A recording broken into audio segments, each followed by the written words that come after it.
आणि आपल्या इकडे कसं असते की तुझ्या करिअरवर फोकस कर, कामाधंद्याचं काहीतरी बघ, कुठं काय फुटबॉल खेळून काय होणार आहे तुझं. आयुष्याची गोल होणार. पुण्या मुंबईला जेव्हा जायचो आणि म्हणजे ही 2019च्या आधीची गोष्ट, हा की त्यावेळेला हे सोशल मीडिया आणि हे इतकं नव्हतं. त्यामुळे लोकांना आता कसं प्रत्येक रीलवर करते की कोल्हापुरात फुटबॉलची गर्दी आहे. बरं. तर त्यावेळेला लोकांना जेव्हा मी दाखवायचो फोटो की आमच्याकडे 15,000 20,000ची गर्दी होते, तर त्यांना वाटायचं की फोटो आम्ही कॉम्प्युटरवर तयार केलाय किंवा काहीतरी 2-4 फोटो मिक्स करून आम्ही तयार केले असं त्यांना वाटायचं. तर ह्यांना पण कळायला पाहिजे की आपण काय पुढे न्यायला लागलोय. म्हणजे त्यांना ती एक अभिमानाची भावना यावी की आपल्या हातात फक्त फुटबॉल नाही आहे, तर आपल्या 5-6 पिढ्यांनी जपलेला हा वारसा आपण पुढे न्यायला लागलोय. तर ह्या लोकांची अस्मिता तिथल्या भागातल्या आहे ना, ती रंगांच्यावर आहे. म्हणजे समजा खंडोबा जवळची पोरं जर चॉकलेट घ्यायला गेलीत तर ती निळं पांढरच घेणार, पिवळ्या रंगाची चॉकलेट ती घेणारच नाही. मी आहे ईर्ष्या कोल्हापूर. हा म्हणजे तुम्ही आता महाराष्ट्र हायस्कूलच्या तिकडे गेला किंवा इकडे प्रायव्हेट हायस्कूल जवळ गेला आणि तिथल्या राहणाऱ्या पोरांच्या कंपास पेट्या जरी बघितल्या, दप्तरांचे कलर बघितले, तरी तुम्हाला त्यांच्या टीमच्या आवडत्या रंगाचेच करणार. उत्तरेश्वर पेठेतले घ्या, जुन्या बुधवारातले घ्या, प्रॅक्टिस क्लबच्या एरियातले घ्या, तर त्या कलरच म्हणजे तुम्हाला संघांच्या ह्याचे ना टॉवेल जरी बघितला, तुम्ही टॉवेल जरी बघितला तरी तो त्या रंगाचा असणार, निळा पांढरा, लाल पांढरा, पिवळा निळा, अशा पद्धतीच्या. म्हणजे मी त्या तालमीचा सैनिकच आहे. जे खेळाडूला वाटले की नाही फिलिंग, तेच त्याच्या समर्थकाला पण वाटतंय हे माझा खेळाडू आहे. म्हणजे खेळाडूला जेवढं भारी वाटतंय जर्सी घालून, तेवढंच समर्थकाला त्याची माझा खेळाडू खेळायला लागलाय. म्हणजे हे आपल्या कोल्हापूरचं स्पिरिटच आहे की हे आपण काय, आपल्याकडे काय आहे का नाही बघायचं नाही, जे आहे त्यात आपण पुढे जायचं. हे मला सांगावं असं वाटतंय का आताच्या मुलांना, की जो तुमच्या पायातला जो फुटबॉल आहे ते असं भाजी भाकरी खाऊन माणसाने हा जगवत इथपर्यंत आणला बरोबर, की हे आपलं अजून वर आपण जायला पाहिजे, आपली पोरं वर्ल्ड कप मध्ये उद्या खेळली पाहिजेत, ह्याच्यासाठी पण आपण सगळ्यांनी प्रयत्न करायला पाहिजे. हे एक त्यातलं महत्वाचा उद्देश आहे.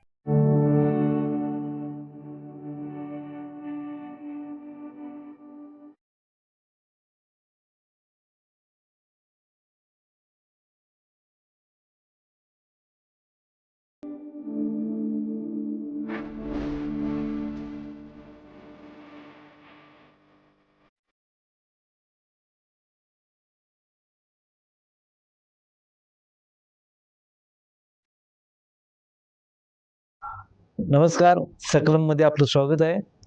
कोल्हापूर फुटबॉलच्या 100 वर्षाच्या इतिहासावर प्रकाशझोत टाकणारी सॉकर सिटी नावाची एक डॉक्युमेंटरी तयार करण्यात आली आणि ती प्रचंड गाजली. या डॉक्युमेंटरीला 2019 मध्ये मानाचा आणि प्रतिष्ठेचा समजला जाणारा फिल्मफेअर पुरस्कार मिळाला. या सॉकर सिटी डॉक्युमेंटरीमुळे कोल्हापूरचा फुटबॉल जगात पोचला, हे महत्त्वाचं. ही डॉक्युमेंटरी तयार करणारे राष्ट्रीय पुरस्कार विजेते दिग्दर्शक सचिन बाळासाहेब सुरवंशी आपल्या सोबत आहेत. सचिनजी नमस्कार. नमस्कार. कोल्हापूर फुटबॉलच्या 100 वर्षाचा जो इतिहास आहे, त्या इतिहास बंदिस्त करणारी सॉकर सिटी नावाची एक डॉक्युमेंटरी तुम्ही तयार केली आणि ती डॉक्युमेंटरी प्रचंड गाजली आणि प्रचंड प्रभावी चांगल्या पद्धतीने ती डॉक्युमेंटरी तुम्ही तयार केली आणि ती एवढी गाजली की त्याला फिल्मफेअरचा त्याला पुरस्कार मिळाला. तर फिल्मफेअरचा पुरस्कार मिळाला तुम्हाला, तो हा गौरव तुमचाही झाला आणि तो कोल्हापूरचाही गौरव झाला असं मला वाटतं. असं तर मग ही डॉक्युमेंटरी तयार करण्याची संकल्पना तुम्हाला कशी सुचली? पहिलं म्हणजे मी कोल्हापूरच्या फुटबॉलमध्ये जो फुटबॉल महासंग्राम नावाची सगळ्यात मोठी स्पर्धा होती, तिचं ऍडव्हर्टायझिंगचं काम मी करायचो. मग त्या निमित्ताने मी बऱ्याच खेळाडूंना आणि प्रशिक्षकांना किंवा तालमीच्या मेंबर्सना भेटायचो. सतीश सूर्यवंशी जे आहेत फुटबॉल महासंग्रामचे जे ऑर्गनायझर आहेत, ते माझे चांगले मित्र आहेत. तर त्या फोटोग्राफीच्या संदर्भात त्या मुलांना भेटताना लक्ष द्यायचं की ह्यातली काही मुलं MIDC मध्ये काम करतात, कोण चहाच्या गाडीवर काम करतोय आणि ह्यांच्यावरही घर चालवायची पण जबाबदारी आहे.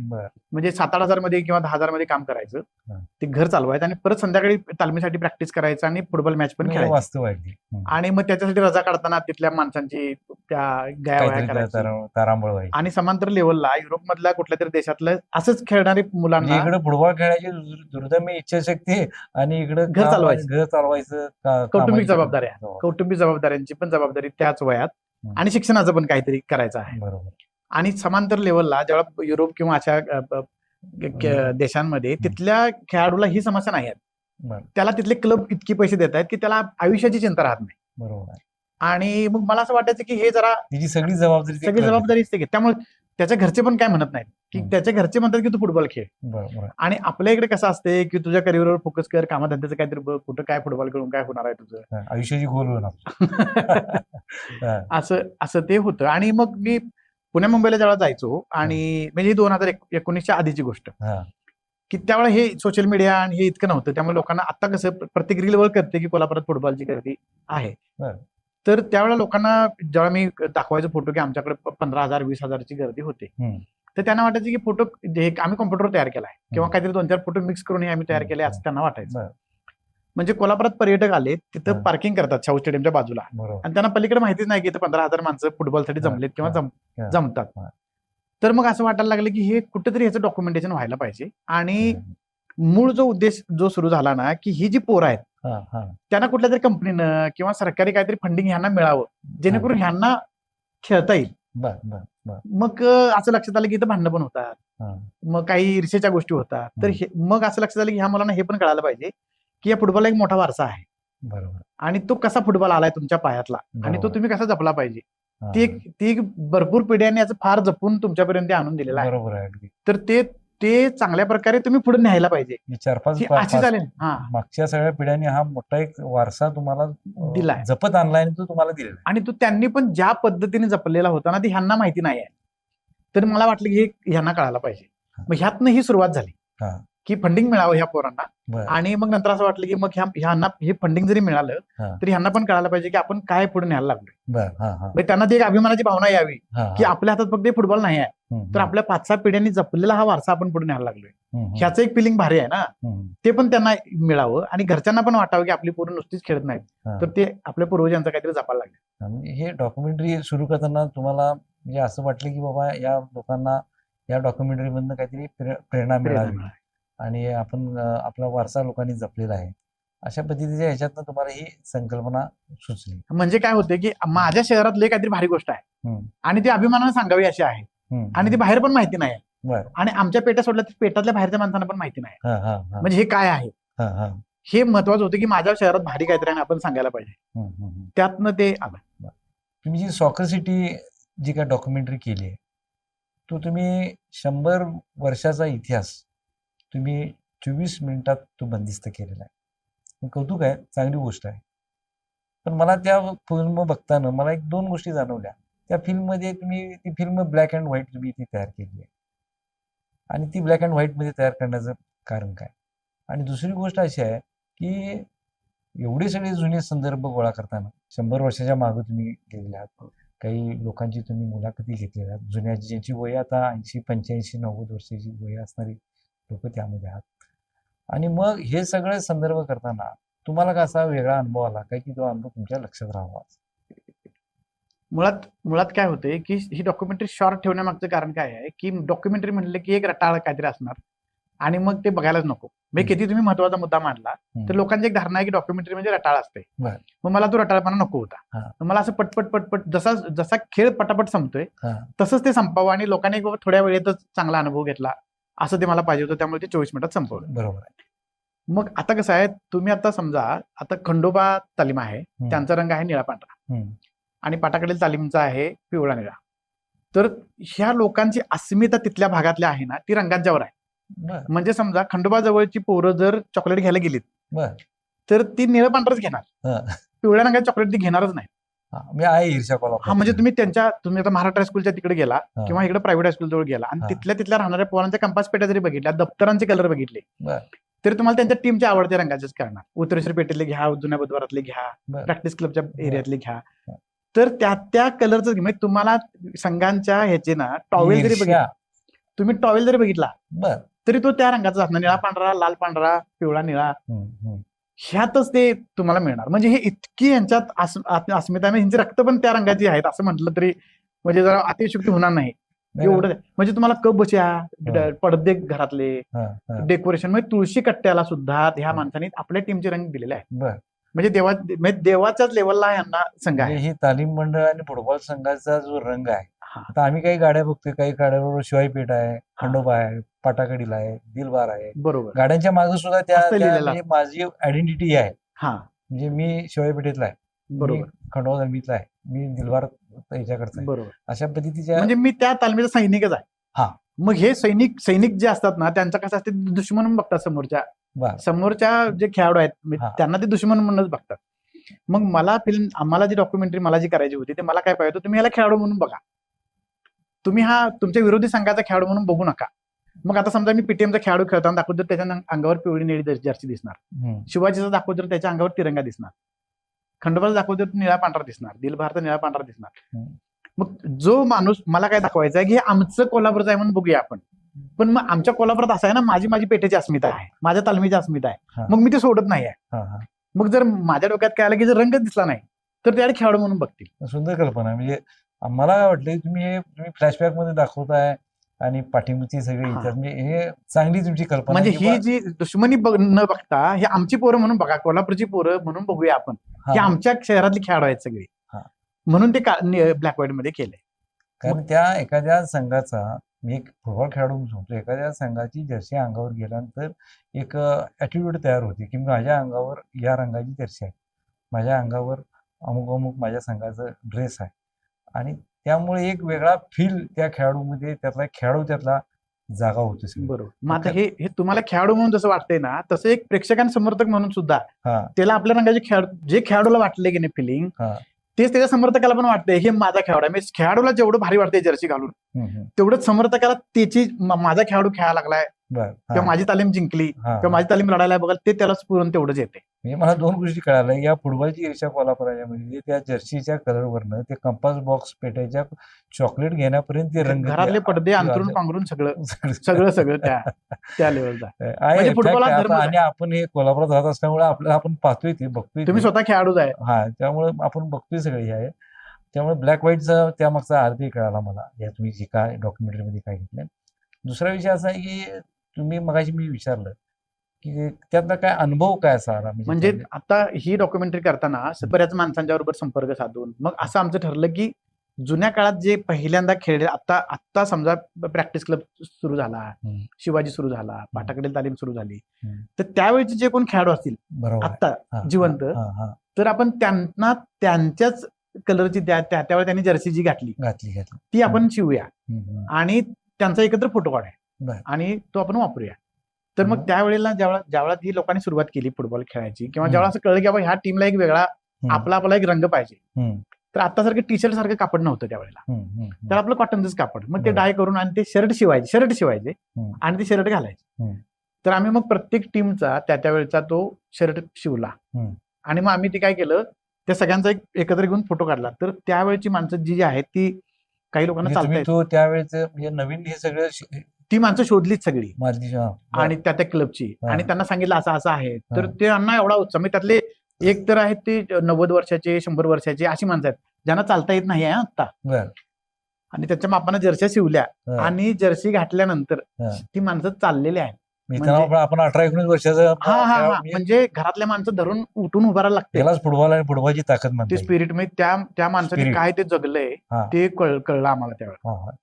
मग त्या माणसांना आम्ही काय केलं की ते सगळ्यांना एकत्र बसवलं, त्या प्लेयर्सना, आणि त्यांना त्या स्पिरिट त्यांच्यात आलं. ते ऍक्च्युली त्यावेळेला ते त्यांनाच वाटलं की आम्ही त्या काळातच आहे. तर त्यांचा आम्ही फोटो काढला आणि तो 80x40 फुटाचा मोठं होर्डिंग शिवाजी चौकात लावलेलं, म्हणजे ते एक सेलिब्रेशन 100 वर्षाच्या फुटबॉलचं म्हणून. आणि मग ती माणसं आपण तिथं पहिल्यांदा कलर दिसतात, म्हणजे डॉक्युमेंटरीमध्ये सगळी ब्लॅक व्हाईट आहे आणि तिथं पहिल्यांदा त्या सगळ्यात जर्सींचे कलर दिसतात आणि परत ती डॉक्युमेंटरी ब्लॅक व्हाईट होते.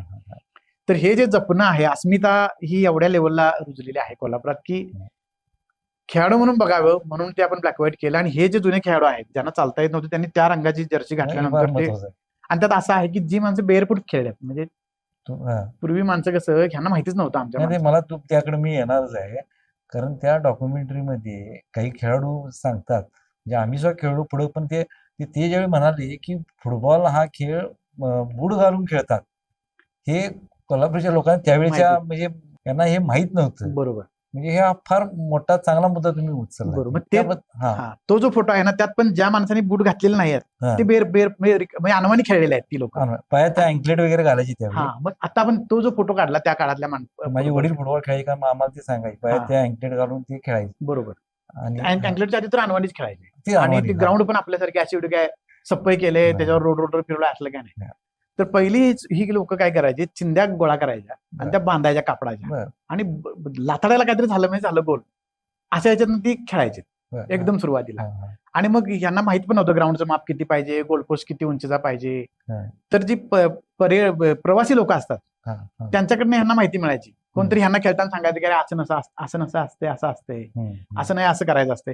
हळूहळू हे डेव्हलप होत गेलं. मग दुसऱ्या महायुद्धानंतर जर्मनीनं पोलंडचा पराभव केल्यानंतर वडिवड्याला कॅम्प होता पोलंडच्या लोकांचा.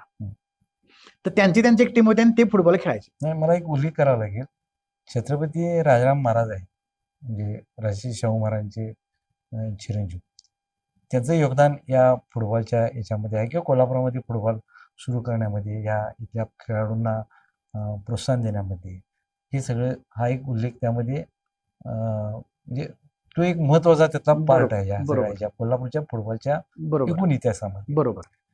तुम्ही आता सांगत होता ते वळीवडीचं काय. बरोबर. मग राजाराम क्लब जो पहिल्यांदा स्थापन झाला त्यातल्या खेळाडूंना राजाराम महाराज पॅलेसवर खेळायला बोलवायचे. बरोबर. आणि राजा आपल्याबरोबर खेळतो हे एक वेगळं समाधान त्यावेळेला असायचं. ही आठवण फार महत्वाची. होय. मग ते क्लब लोकांनी पेठापेठाने आपले स्थापन केले आणि वडीवड्याची जी कॅम्प जो आला पोलीस लोकांचा, तर ते बूट घालून खेळायचे. मग आपल्या लोकांना कळालं की हे बूट घालून खेळायचं असतंय. आणि तरी पण आपल्या लोकांनी त्यांच्यावर मॅच खेळलेली आहे, म्हणजे ती लोक बूट घालून खेळायला लागल्यात आणि आपली माणसं अनवानी खेळाल्यात आणि आपल्या माणसाने त्यांना हरवलं आणि आपल्या माणसाने हरवलेलं आहे त्यांना.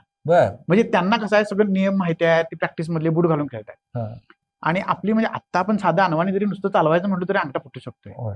तर बूट घाललेल्या माणसासोबत आपण अनवाणी खेळायचं आणि ते जिंकायचं, हे स्पिरिटच आहे. याचा अर्थ कोल्हापूरच्या मातीतच फुटबॉल आहे. हा.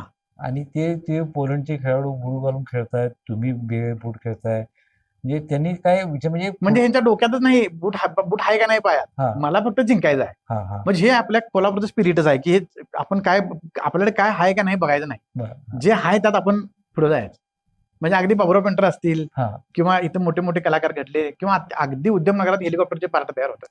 म्हणजे आमच्या माणसाला हे माहितीच नाही आहे की अरे हे असलं तर हे करायचं असते, जे आहे तुला काय पाहिजे सांग, ते आम्ही करतो. ती ही आपल्या कोल्हापूरचं स्पिरिट आहे, क्षमता आहे की कोल्हापुरामध्ये वैविध्य आहे. म्हणजे समजा आता जे कोल्हापूर आपलं तांबड्या पांढऱ्या रस्त्यासाठी किंवा सगळ्यासाठी जे फेमस आहे, त्याच्या मागची हीच धारणा आहे की जे करायचं ते बेस्टच करायचं आणि काय नाही हे म्हणत बसायचं नाही, जे आहे त्यातनं काय चांगलं करता येईल, ही आपलं स्पिरिट आहे मेन कोल्हापूरचं. आणि फुटबॉल मग त्यातनंच फुटबॉलचा हा सगळा हे इतिहास सगळा तयार झाला. कारण देशामध्ये 3-4 जे कलकत्ता असेल, गोवा असेल किंवा कोल्हापूर आहे किंवा देशामध्ये 4-5 ठिकाणी आहे की तिथं फुटबॉल हा लोकप्रिय आहे. बरोबर. त्याला लोकाश्रय आहे आणि त्यामध्ये कोल्हापूर आहे. बरोबर. आणि त्यामध्ये तुम्ही आता बोलला त्या पद्धतीनं त्याला ही कारण पण त्याला, म्हणजे आता लोकाश्रय हा तुम्ही शब्द वापरला, त्यातलं मला आठवणी त्या जुन्या मला समजल्या तर काय की शिवाजी स्टेडियमला मॅचेस असायच्या पहिल्या.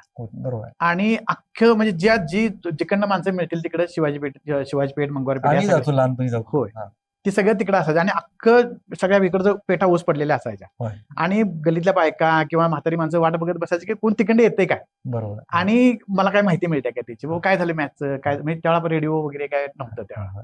तर अगदी बायका सुद्धा उत्सुकतेने विचारायच्या काय मॅचच समजलं काय. आणि जर मॅच जिंकली तर त्या टीमच्या खेळाडूंना अगदी 10-10 दिवस ती घराला जेवायला जायला मिळायचं नाही, म्हणजे कोणतरी रोज त्यांना पार्टी देणार. म्हणजे प्रेम मनापासून त्या खेळाडूंच्यावर जे प्रेम, हे काय वैशिष्ट्य आहे म्हणजे की कोल्हापूरच्या फुटबॉल खेळाडूंना इथल्या जनतेनं जे प्रेम दिलं ते अवर्णनीय आहे.